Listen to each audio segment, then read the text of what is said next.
Hi friends, வணக்கம். 10ஆம் வகுப்பு தெரிந்து கொள்வோம். இயல் 1ல் இரட்டுற மொழிதலை பற்றி. ஒரு சொல்லோ சொற்றொடரோ இரு பொருள்பட வருவது இரட்டுற மொழிதல் அணி எனப்படும். இரட்டுற மொழிதலோட இன்னொரு பேர் என்ன அப்படின்னா ஸ்லேடை அணி. இன்னொரு பேர் என்ன? ஸ்லேடை அணி. இந்த ஸ்லேடை அணி எங்கெல்லாம் அதிகம் எடுத்தாளப்பட்டுள்ளது அப்படின்னு கேட்டிங்கன்னா, செய்யுளில், உரைநடையில், மேடை பேச்சில் ஸ்லேடைகள் அதிகமாக பயன்படுத்துகிறாங்க. இதோட நூல்வழி என்ன அப்படின்னா, புலவர் பலரின் பாடல்களின் தொகுப்பான தனிப்பாடல் திரட்டு. தனிப்பாடல் திரட்டு அது புலவர் பலரால் பாடப்பட்டிருக்கு.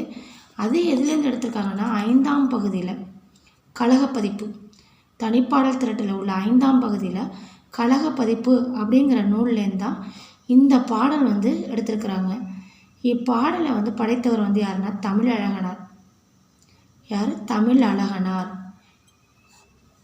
சந்த கவிமணி, இவரோட இன்னொரு பேர் என்னென்னா சந்த கவிமணி. சந்த கவிமணி என குறிப்பிடப்படும் தமிழழகனாரின் இயற்பெயர் என்னன்னா சண்முக சுந்தரம். இயற்பெயர் சண்முக சுந்தரம். இவருக்கு அதிகமான இலக்கண புலமையும் இளம் வயதிலேயே செயலற்றும் ஆற்றலும் இவர்கிட்ட அதிகமாக இருந்தது. இவர் 12 சிற்றிலக்கிய நூல்களை படைத்திருக்காரு.